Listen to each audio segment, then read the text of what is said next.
ladies and gentlemen, I tell you something else about my mother. So, with their Jonestown and we do a thing, and of course, you know, my mother got a political meeting, council meeting, because she's Labour, right? Well, guess what? That worked fair enough, because she managed to get a house at Trenchtown. Yes, people. So we moved on to Trenchtown, I wanted a row house. I lived on 5th Street. I don't know if anybody out there listening to my videos who lived on 5th Street when I was there, but the two vivid memories I have of 5th Street is 3 memories. One, my father used to come home late, and she routinely used to get up and open the door for him. That's 1. 2, I remember he used to bring home pillows for us. I remember my brother used to have pillow war, and we lick each other with a pillow or whatever. Like every 3 months or so, he bring home a new pillow because he was sewing. Or he had people sewing at the time. That was my aunt, so they had sewing business. And I remember also gunmen came in on us. Yes, gunmen came in on us. And it was because of the routine of my mother waiting up on him, because she wasn't going to her bed until him come in. No matter 12, 1, 2 o'clock at night, she was waiting on my father to come home. And she would routinely wait on him and open the door for him. And one night, she opened the door. And him a run towards her, and there were the gunmen have run and follow him, and as him come through the door, boom, she slam it.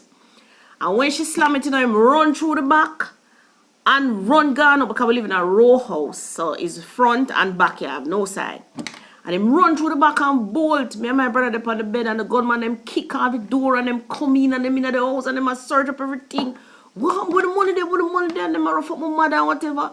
And then my little brother, you know, on the bed, him say, I don't think we could have been maybe about 6 or 7 at the time. And him said, Daddy gone with the money. Because, of course, he saw when my father took the money out of his jacket pocket in the closet and run through the back door with it. And it's when him said that, the gunman then bolt out through the back door and leave way and gone. The next day, curfew drop. And remember, my mother passed the Milo tea over the fence, because what happened, we didn't sleep in the house that night. She put us next door. Trying to remember if the person who lived beside me next door at Trenchtown, I want you to give me a shout out, because I remember that incident with the curfew and all of that, and the Milo tea I passed across, because we love our Milo tea without it. But I remember, and then what happened now, we had to move from Trenchtown because the violence turned up, so we moved and went to Independent City. Now, later on, when I asked my father, why did the gunmen come in? Well, he was running a bar and a beef shop. And the thing about it was actually my mother. My mother said she was the one who gave him our partner drawer to help him open the bar and the beef shop. Of course, my father by this time was now coming in late, and him is a socialist. I tell you, him a socialist. So him a PNP, I'm about a JLP. So he says he thinks that they targeted him because he was a socialist. Yes, he was a PNP, and them come in. This is in the 70s, ladies and gentlemen. But I want to thank you. So in wrapping up, what did my mother teach me from all of this experience? Well, 1, she understood my limitations in my inability to see the blackboard from a distance. So she ensured that I sat at the front, right? And she made sure that I got my glasses as well. So in her mind, she was making sure that I had a fighting chance to get through the school system, right? Because she know that not being able to see is a big hindrance, right? Now, she insisted that I do the extra lessons. So in doing that, she kind of understood that in doing extra lessons, you're getting more practice. You're practicing more at the skill, right? And she couldn't help me either. Because remember, I told you that my mother, when I got older, I realized she couldn't read. She knew she didn't have the ability to help me.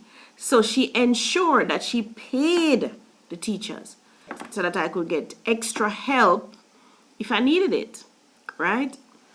I don't really think I needed it, but I'm glad she did, right? Because I actually loved school. I actually loved going to Central Branch Primary. So the extra practice also made me disciplined in knowing that, yes, I had this homework to do. I have to finish it before 4 o'clock when TV sign on at 4 o'clock. And I wanted to watch Rampa Room and Miss Lou and cartoon and all these things, right? So my brother and I, we had to finish his homework. So it disciplined us. Her routine of knowing exactly what she's going to cook, what she's gonna do, what we're gonna do, and all of that throughout the day, and all of that. That's such a good routine. I need to get back to that, because right now, in my quest to lose weight and trying to figure out, okay, what I'm gonna eat, I need to just say, Claudia, Monday, Tuesday, Wednesday, Thursday, Friday for breakfast, this is what you're gonna have. This is it for lunch, and this is it for dinner. So that I know when I go to the supermarket, I know that this is a list and this is what I'm gonna buy. My mother knew that. I mean, instead of I'm spinning around like a gig, one morning I'm saying, oh, I don't have no papa, oh, I don't have no banana. No. If I know I'm going to need banana every morning, then I must know I must buy 6 or 7 bananas, right? And I must get myself to the market on a Saturday or a Sunday so that I can have the stuff that I need to eat. I need to get back to that. My mother had it pat. And in doing that, she knew how much money she would spend as well, right? The routine to of her getting up and making sure, staying up in the night to open that door for my father, actually saved him. So it shows you that the routines that you develop, those routines that you develop help you in the future. So if you have good routines of saving, or good routine of doing your homework, or making sure that you get to work on time, that's a good routine so that you don't miss anything. Or if you're going to school, you get to school on time. That's another thing, we never late for school, friend, and we never absent. So those routines help you later in life. Ladies and gentlemen, thank you so much for staying with me on this journey, and I'll see you in the next video.